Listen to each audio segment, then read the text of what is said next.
Magandang araw mga kaibigan. Bigyan natin ng reaction opinion itong post ni Teo Moreno. Sabi niya, noted pastor. Pastor or bishop, Congressman Abante is preaching in the church. At tama yung sinasabi niya. Sa wakas, nagsabi na siya ng katotohanan tungkol sa pagiging materialistic. Ano yung materialistic?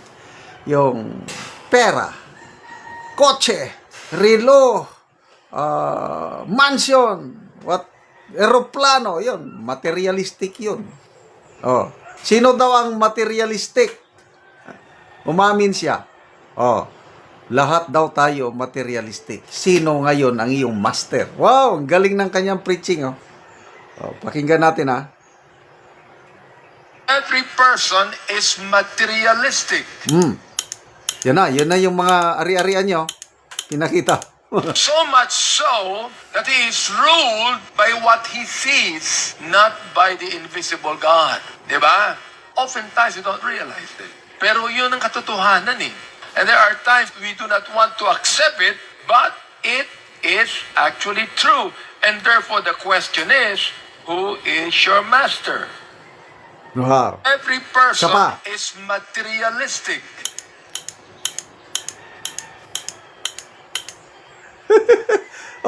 Mga mamahaling sakyanan yung ipinakita ni Teo Moreno. Yung latest issue sa kanya na hindi pa niya sinasagot, yung hearing sa impeachment case ni BP Sara sa Committee on Justice. Nakita siya nagsuot ng mamahaling relo, ano ba yan? Richard Mille, na sinasabi ng mga netizens, aabot daw ng 20 million pesos ang worth ng kanyang relo. Suot-suot niya. Nung napansin ng mga netizens, ipinost, sa susunod na hearing, wala na, hindi na makita, hindi niya na sinuot. Ano ba yon? Bishop, Congressman Abante, tama naman yung preaching nyo.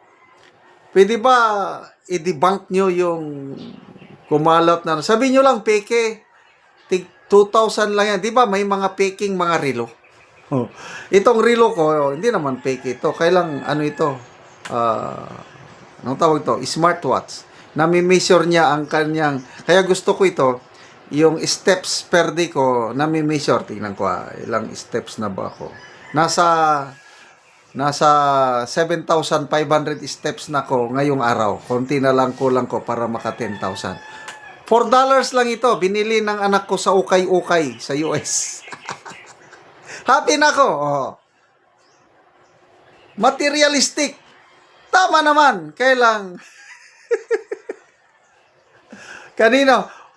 Kanino siya nag-preach? Sa mga tao o sa kanyang sarili?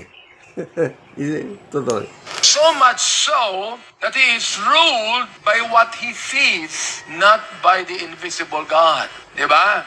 Oftentimes we don't realize it. Pero yun ang katotohanan eh. And there are times we do not want to accept it, but it is actually true. And therefore the question is, who is your master?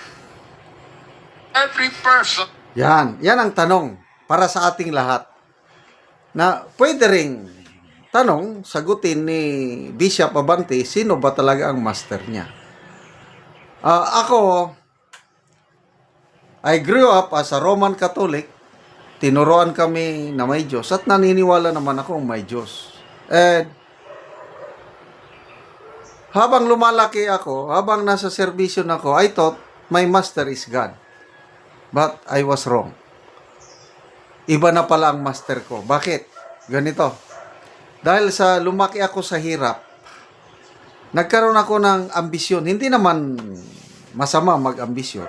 Kaya lang, pag yung ambisyon mo is palihis na sa kalooban ng Diyos, masama pala. Ang ambisyon ko, ganito.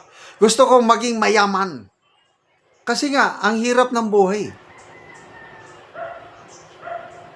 Nung nasa servisyon ako, I'm serving the government. I thought I am serving God. But ang purso ko, paano magkamit ng limpak-limpak na salapi. At dahil nakapokus ang mindset, puso ko yumaman, kaya nakakayamang aminin, nakagawa ako ng mga hindi maganda, mga illegal na gawain para lang magkaroon ng pera. Until, by that time din, nagbabasa na ako ng Biblia, nagsisimba na ako sa mga nakakarinig na ng preaching, at nabasa ko sa Matthew 6:24.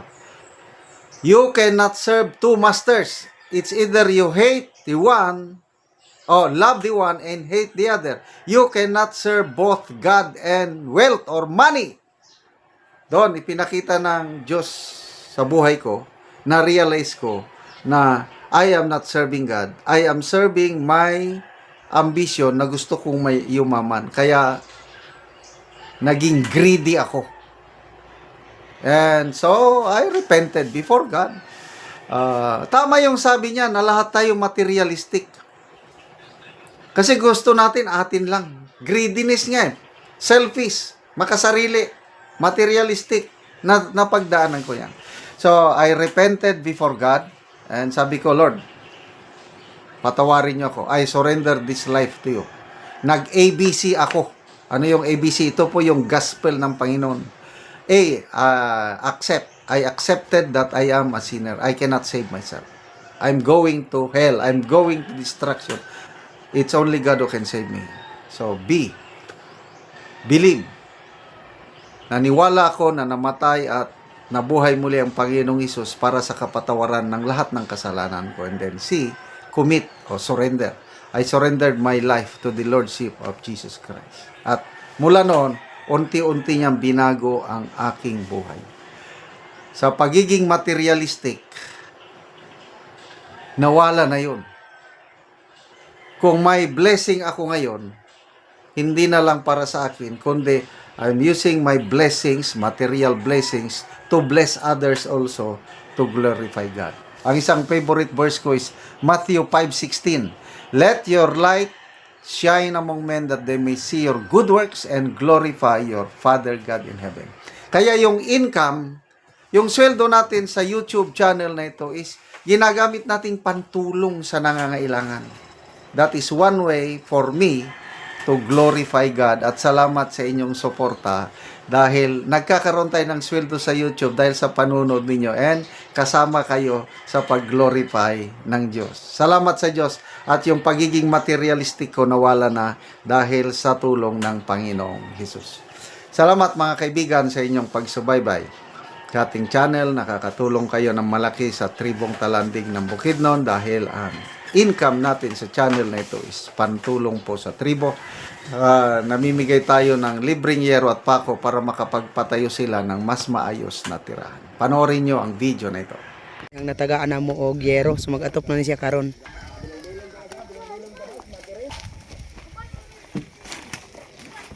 So mo na ni ang iyang gipatindog nga balay nga iyang pag-aatopan karon.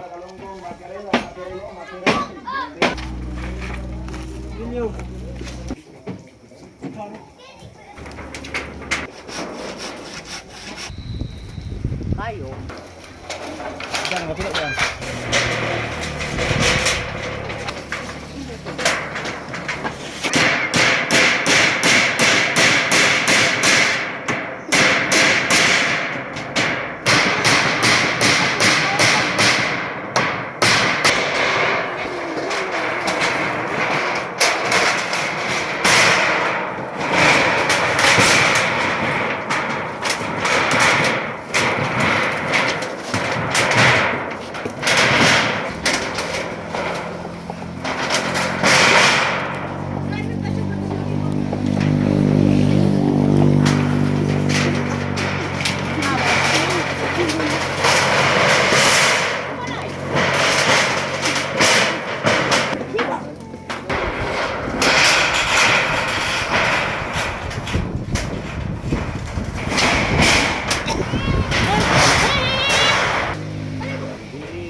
So karon naman na dyan sa pag-atop ang among gihatag nga yero.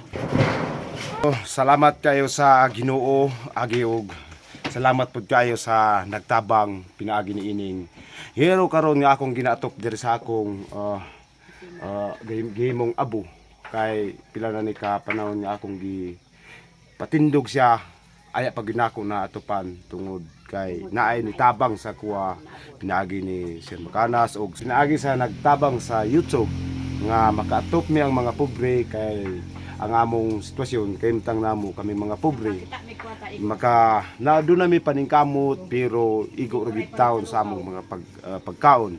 Salamat kayo sa supporter niini aning pagtabang sa mga tawo nga kabus sama nako ug manginaot ko nga daghan pa ang matabangan nila og dating Salamat kaayo. Salamat.